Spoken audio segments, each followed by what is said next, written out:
Hey moms, okay, today on Wire Talk, we've got a fascinating topic and it's working moms. You know, the transition from staying home to working or vice versa, the extra responsibilities, learning how to say no, the mom guilt, it's all the things. We took a poll on our Facebook page and we got some great questions from working moms that need to be answered. So let's jump in there and answer those today. So hopefully it'll be practical and give you some helpful tools in your mothering journey. Here we go.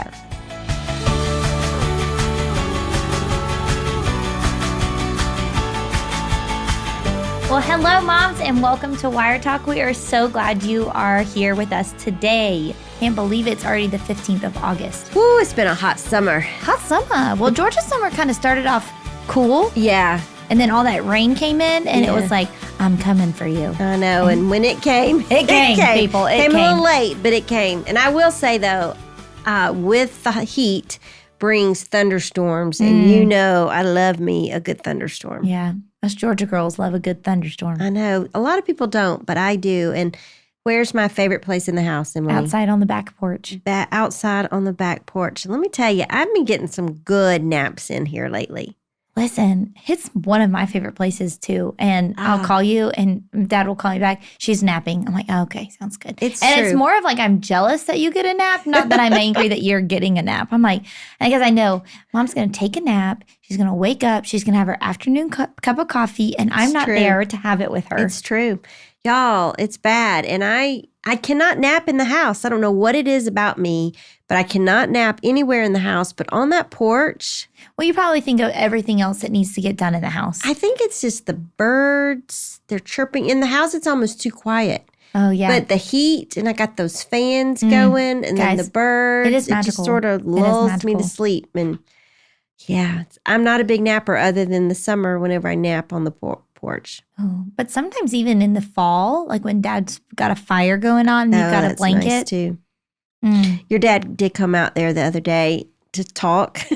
I just looked at him and he goes, oh, do you want me to leave? And I went, well, you know, yeah, I do. Yeah, it's kind of a nap time. It's bad. And I'm looking at my clock. You and I have been at this since 8:30. Let's be real. It's a long day. We're in our studio today and we had a lot of glitches, but we're here and it's working and it's great.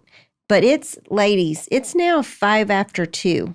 Well, Mom, you get to go home to nap and I do not get to go home to nap. True, because guess what? Today I'm a working mom. Yes. And I got to go home to 2 toddlers, a 4-year-old and a 2-year-old who's going to be very excited to see me. And be like, and you're going to be tired, I'm going to be tired. But that's a good lead in to what we're talking about today. Exactly. And that's working moms. Working moms. And it's hard. It is hard. And I'm not a full-time working mom. I do this once a month. And, and so and I do love it. I do love it. But the days hard. when I'm working and I come home, I am drained. So my hat goes off to working moms. Really? I mean, think about it, like 5 days a week, sometimes 6 days a week. And a lot of my working moms are teachers. Yeah. So they teach children, 24 plus children, 5 days a week. And then they go home to 2 children. Yeah, that's a lot hard. of children.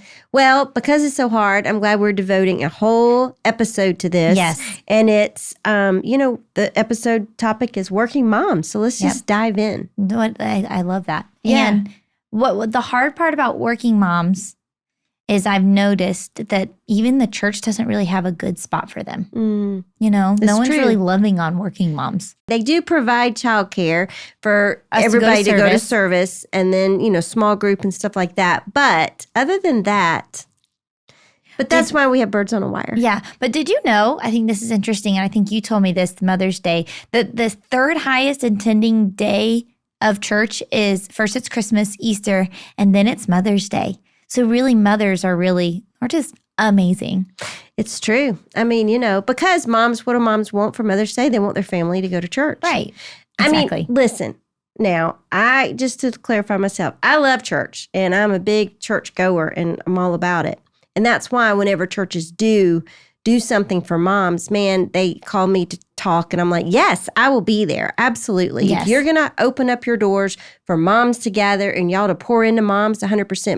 Here's what I found, or the Barna study did a survey, And it said that the moms are the evangelists of the home. That's what I was trying to get to. Yep. Mm-hmm. And they are the ones pouring into the children, teaching them about Jesus and all that. Even if a dad is a believer, the moms are the ones that are implementing it and teaching it all day long kind of thing.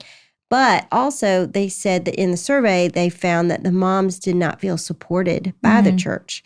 So anybody out there that works for a church or pay attention, guys. This is a big group, mamas that need to be supported, and definitely working moms that need to be supported and need to be poured into. Because we always say they're pouring out. Somebody needs to be pouring in. Now, that's why I created Birds on a Wire for sure. Absolutely. Well, if anybody is like, man, I want Karen to come speak, my church would have it, just email info@birdsonawiremoms.com and we will get you set up with a link to talk about all of the details, because a lot of people don't know that you do go out and speak like to churches and events and things like that. And I didn't mean for this to turn into an infomercial, but I'm just very passionate about it because I just think moms need to be poured into. I'm okay that it went into an infomercial. You are okay with it? Go, Karen, go. Well, anyways, I'm just saying, I wasn't trying. I know it sounded like I was bashing churches, and I really wasn't, because I've been on staff with the church for 11 years, and I know it's a hard job, and you're trying to meet a lot of needs. So I think churches are amazing and wonderful. Please hear me say that. But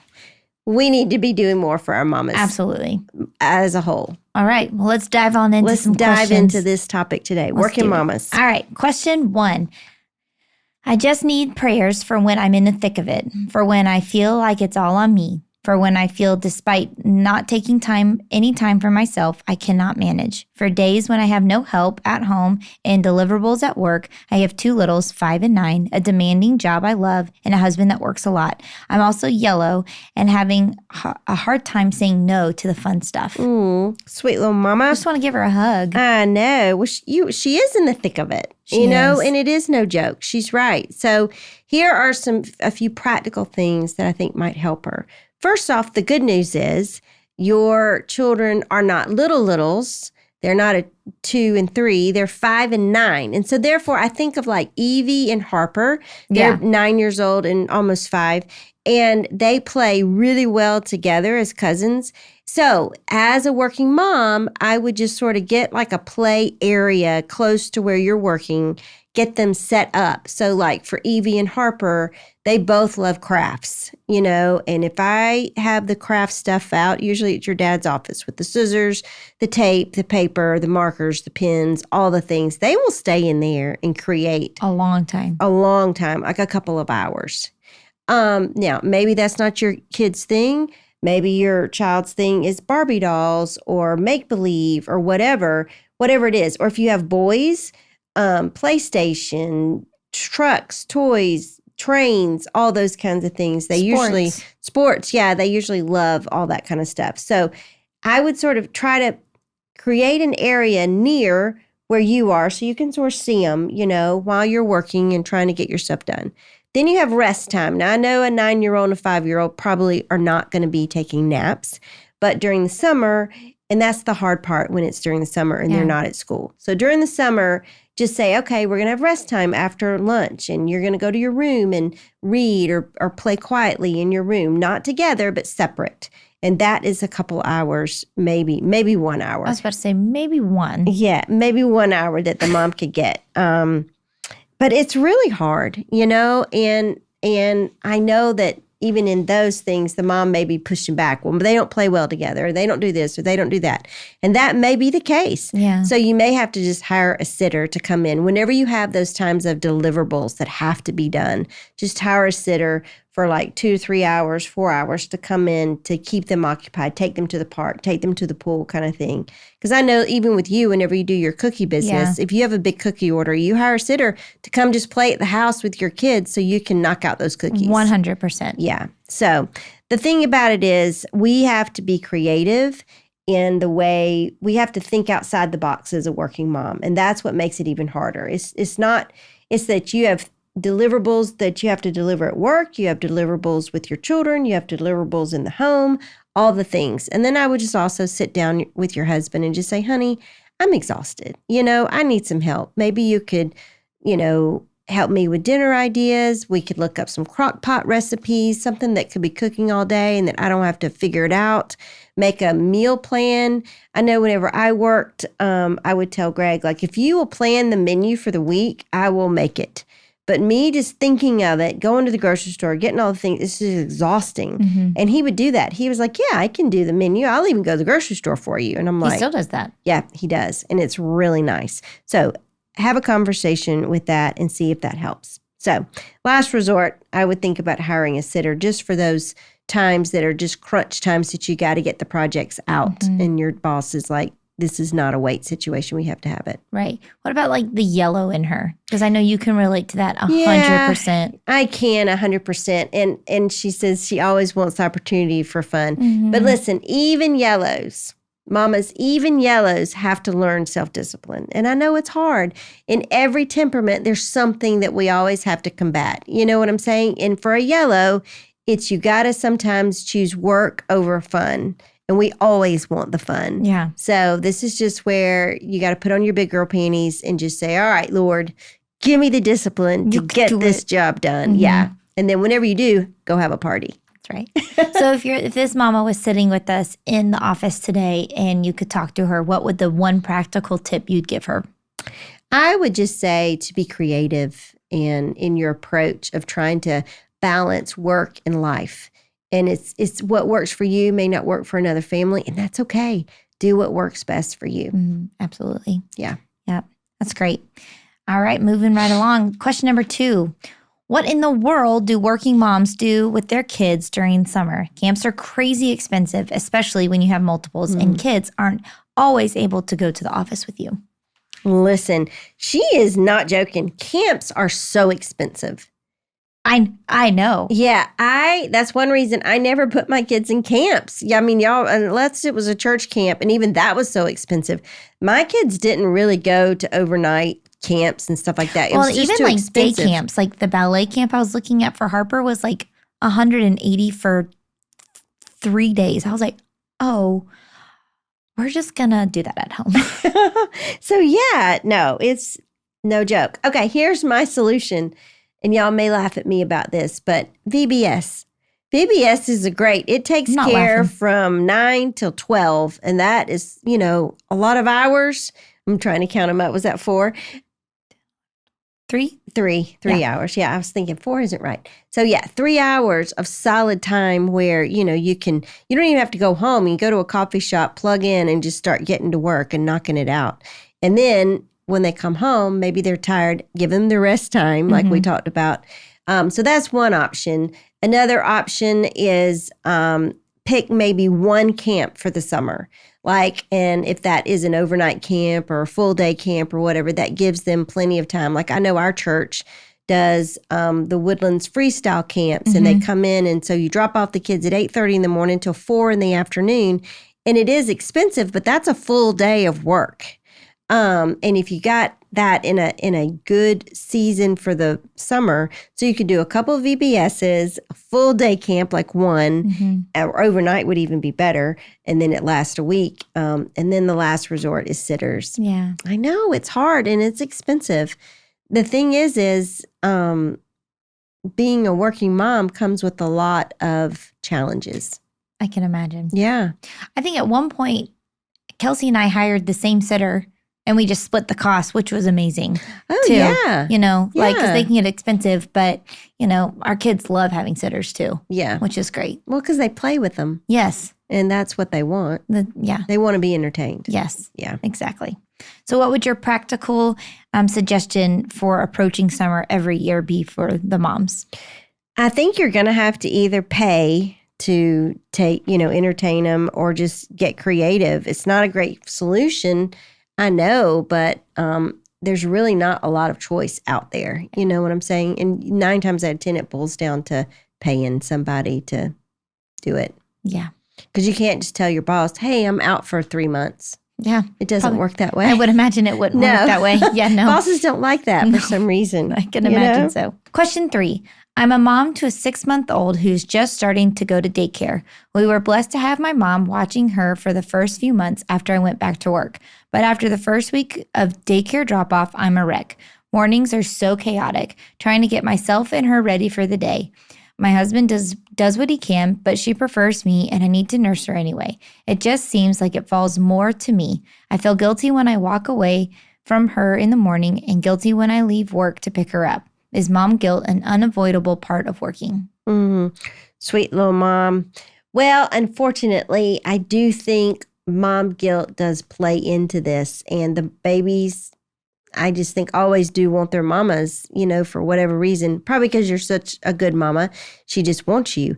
But here's the thing with guilt. You got to ask yourself, am I committing a sin? And if the answer is no, which of course her answer is no, Right. She's not committing a sin, then it's false guilt. And you need to learn to let it go. False guilt is not anybody's friend. And it's just a way to weigh us down. And you don't need that extra guilt. No. So just remind yourself, I'm not committing a sin. I need to go to work. I must go to work. And therefore, I'm providing good childcare for her. And it is a lot on me, but I'm going to do it. It's just a season. I will get through it kind of thing. But I'm not committing a sin. And she is safe. She's healthy. She is good. You know what I'm saying? But I do think at the beginning of transitioning like this, it's really hard on the mom, but I do think she will get into a routine. She will get going and start feeling good about it. And the mom guilt hopefully will decrease as time goes on. Yeah. And, I tell all moms that are sort of on that fence of staying home, going to work. And I just said, you know what? If you want to go back to work, then go back to work. Just try it out. See what it feels like. But if you get 6 months into it and you're still just feeling this heavy guilt and I can't do it and my child is miserable, then just quit, and got to work it out one way or another. But don't feel like you have to do anything. You don't have to stay at home. You don't have to go to work. Just figure out different ways. Nowadays, you can earn money even from your own house doing different things, like, I don't know, lots of different ideas. But if we get creative, but it's going to get better. Just hang in there. So, but unfortunately, now I will say this, sweet little mama, when this baby gets to be 9 months to a year old, they're going to go through what is separation anxiety. That happens to every child. And it's not that you're a working mom. So whenever that time rolls around and it hits, don't feel like they're acting this way because I'm a bad mom. It has nothing to do with that. Yeah. It's just natural. I was a stay-at-home mom when my kids were little, and they all went through separation anxiety. Did yours? Yes. Yeah. I still have separation anxiety. It's true. Seriously. All right. Getting practical. What do you suggest for this mom to try this week? Yeah. Do your very best to get ready as much as you can the night before. Get the diaper bag packed. Pick out what you're going to wear to work. Pick out what the baby's going to wear to the daycare. Get it all set up. Put it in the car. Make sure it's all done so that all you have to do is just get out the door. Because even that can feel like, insurmountable at times. Question 4. After practicing my profession for 10 years, I got married and had 2 sons. After my second was born, I put my career on hold and became a stay-at-home mom. But when I look around me and I see other mothers swiftly progressing in their career while I'm at home taking care of my 2 sons, my heart sinks and grieves at a lost career and income. What financial benefits does God have for store for stay-at-home mothers in parenting? I have found satisfaction in looking after my sons, and this cannot be compared to the professional monetary pay in any way, but it does not erase the fact that I miss my career and I miss making my own money. Oh, I get that 100%. I understand and hear what she's saying. And listen, let's all be real. Money is nice, right? Yes. And the affirmations and the acclamations you get from work And is the adult really conversation. nice. And the adult conversation is really nice. So what does God have in store for you? I think lots of eternal rewards that you'll never see until you get to heaven. Not to say that working moms don't have those rewards, but I'm just saying day in, day out, doing the humdrum things of a stay-at-home mom, I do think there are rewards for us in heaven, for sure. And I can understand her grieving the loss of her job, especially if she enjoyed it, which she says she did. But I just want to encourage her to have hope and don't give in to the fact of life is over. you can jump back in anytime in a career. And a lot of moms think, well, if I'm not still advancing and my life is over in that part of my career. And it's not necessarily. Even though you aren't working, a stay-at-home mom brings a lot into a job, 10 years down the road. She's got a lot of life experience. She's been managing a lot, juggling a lot. I know a lot of women that have gone back into careers later on and just really advanced, greatly. Mm-hmm. So, so hang in there and just try to enjoy the season that she's in with her sons. Would that be your practical tip for her, just to enjoy? I think it would be, just the season that she's in. She made that choice for a reason. So maybe every now and then remind yourself, why did I decide to do this? And it wasn't about the money, but it was about spending time with her sons. Yeah. And that's a great choice. Mm-hmm. Absolutely. Question 5. I took several months off of work and feel like I failed miserably at being a stay-at-home mom. They're alive, LOL, but I just couldn't get myself in a good swing of things. Now I'm returning to the workforce, mainly for financial reasons, and I'm concerned about how to make a good transition. I expressed my desire for my husband to take on more responsibility, mainly for dinner, which he agreed to, but I just feel like I'm going to be absent again with my kids and not be able to gain good momentum. Just seeking some ideas to transition better, I guess. Bless her heart. All right. I'd give yourself some grace, Mom. You know what? Any kind of transition, whether it's from working to staying home or vice versa, it's just hard. Transition is always hard. So give yourself some grace. And being a stay-at-home mom is not easy. Everybody thinks it is, but it's really not. So she said she would just failed miserably. I don't think you failed miserably, and I don't want you to be discouraged in that. But now you're back working, so let's focus on that. So here's some ideas that I think that will help you transition back into the working force. So get organized. Like I said before in the question before, the more you can do at night before you head out the door in the morning, the better off you'll be. So getting organized is number 1. Number 2, cut out all the extra stuff in your life until you find your rhythm.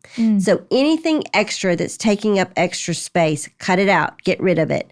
Now, eventually you can start weaving it back into your life one thing at a time until you feel like, whoop, I'm at my limit now. Right now, you're doing it all and you're trying to make it all work. I think that's a great idea, asking your husband to help you with dinner, and he graciously agreed. Bonus. So, but take everything out extra in your life until you get into the rhythm of the working again, and then bring it back in one at a time if you even need it. You may find, hey, that was just extra and I don't need that. Yeah. The next thing is keep a simple schedule. It sort of goes along with cutting out the extra. Keep it simple. I always tell myself, keep it simple, stupid, because the more complicated it gets, the more you bring in, the crazier it gets. And lastly, give yourself some grace. Life is hard and it's messy, and that's okay. Just embrace the mess and embrace the messy, because it's just part of life, and you don't have to do it perfectly. It's great. Yeah. So what would you give her some practical wisdom right now?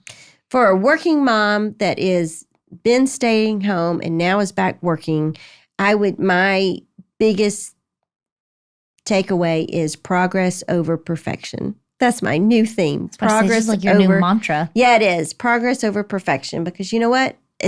You're not going to hit perfection. No. But let's just keep moving forward in progress. You can do it. Yes. Awesome. Well, question 6. How do we find the time to invest in our marriages or ourselves, even like working out when you're in the thick of littles, girls 8 and 4, and working outside the home and jobs we love? Sometimes I just want time to myself. As soon as work is done, my home and my family need my attention. Sometimes I just want to be not needed by anyone. I'm a full-time sales professional and a mama and a wife, all the things. And that's in all caps. Yes. Okay, this lady, sweet thing, has a lot of high-stress situations going on. She's got a high-stress job, which is in sales. I couldn't do it. So sales is a lot of, people demanding things from you, needing things from you all the time. So you have to sort of be on all the time. With her kids, she has to be on, whenever she walks through the doors, immediate mommy, mommy, mommy. Like you said, Yeah. whenever you go home, they're going to be excited. They haven't been working since 8:30 this morning, so they don't care or know. Her husband, it's all the things. So here is my advice and my suggestion for the sweet moms. After work, maybe, and these, I'm only hearing like one little snippet You're only of seeing just a little bit. Yeah, so it's sort of hard to answer, but from what I've been given here, these are my suggestions. Whenever you leave work, maybe take a longer way home. I'm serious. Roll your windows down, crank up the music, just try to clear your mind. Try to just disengage from work before you hit home. You know what I'm saying? Also, if you have the time, maybe go on a quick walk, a quick jog or something just to clear your head. That always helps me. You know what I'm saying? Before I just walk into the door and hit mommy mode. Another thing is to, with your marriage, to build in a few date nights throughout the month. And a trip, even once a year, would be a lot to work in. And I know it's a lot because she's just trying to get it all flowing and going and everything. But just to connect with your spouse and all of that, it's important that you make those time away with your spouse, date nights and a trip every now and then. And then the house, that's the first thing I'd let go. You're done. I mean, something's got to give. Here's the thing, guys. Something has to give. You cannot, there's only 24 hours in the day, 7 days a week. You cannot do everything at this excellent level all the time and keep it going. So the sales job is going to have to be cut back. You're going to have to choose to cheat somewhere. Sales job, the children, your marriage, the house, something's got to give. I'm going to personally vote that the children and the spouse don't get cheated on, but the house and the sales job would get cheated on a little bit. And I'm not saying you have to quit. I'm just saying something's got to be dialed back. Right. In order to make it all work. You got to figure out which one. Yeah. And only she can do that. Yeah. So what would your suggestion for this mom be this week? It's trial and error, really. So she just has to keep trying different things until she figures out her rhythm. And once again, what works for her may not work for others, and that's okay. Yeah. We all have to live our best life. You're doing a great job, moms. Yeah, absolutely. All moms are doing This is hard. I mean, it's just hard to balance, life and work. It's difficult. And like you said, we're only seeing a question. We're not seeing everything. The whole thing. Yeah. Right. So, all right. This is our last question. That went by fast. Oh, wow. Yep. All right. Question 7. What do you do when your high school daughter is giving you grief because you're making her ride the bus after school because you can't leave work early to get her every day by 3 o'clock? The emojis she sent was funny. I mean, I'm joking, but kind of serious too.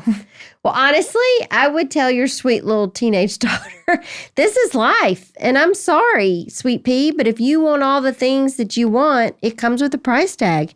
Now, I can be happy to quit my job and pick you up every day from school, but you won't have all the money for the extracurricular activities and the things that you want to do and all that. I mean, it's a give and take. Life is a give and take. And I know that's harsh, and a lot of y'all moms out there may be cringing, but we need to start teaching that to our children. Like, you can't always get what you want, and I can't always get what I want. That's called life. And so you just have to sort of learn to deal with it. Yeah. I know. Listen, I'm tough. You are tough, but I mean, honestly, that's how you and dad were with, sorry. That's just the way it goes sometimes. But it just doesn't seem there's like in this situation. Yeah. It just kind of has I mean, to happen. I can hear y'all fussing about that because nobody wants to ride the bus. I used to tell y'all, it's going to make you building character in you. Yeah. I don't want to ride the bus. I don't think I've ever wanted to ride the bus. Anyways. So, Mom, as we wrap up, can you speak some general life and encouragement over all of these working moms today that are listening today? Yeah. Well, I just want to take my hat off to all the working moms out there because it really is a tough tightrope to walk, and I just think you're all doing a great job. I think as moms, we're always hard on ourselves, but especially working moms, because you do have that extra dose of guilt. I just want to release you from that because you're not committing a sin. You're going to work to earn money for the family, to help support the family, because life is expensive and it's getting more and more and more expensive. So cut yourself some slack. Give yourself some grace. Try to build in a little bit of time just for yourself, whether it's a walk around the block at night just by yourself or a hot bath at night, just something to sort of pour into you. Even if it's just for 10 minutes, that can make the world of difference. But you're doing a great job. Hang in there. So, well, thank you. I think that's very encouraging. And I think working moms especially just needed to hear that. Yeah. You know? It's hard. So it is hard. Well, everyone, thank you so much for joining us today on Wire Talk. And if you enjoyed this episode, make sure that you subscribe so you never miss an upcoming episode. Share it with a friend. Listen with a buddy. You never know. If you're on the way to work, keep them coming on podcasts on the way to work. So thank you so much for joining us. Send us your questions to info@birdsonawire.moms.com. We love answering your questions week after week. And we couldn't have this podcast without you. So thank you so much. And just so you guys know, Birds on a Wire is a ministry for moms, and this Wire Talk is just an arm of that ministry. So if you have any questions or want to look a little bit more into Birds on a Wire, check us out at birdsonawire.moms.com. See you guys next week.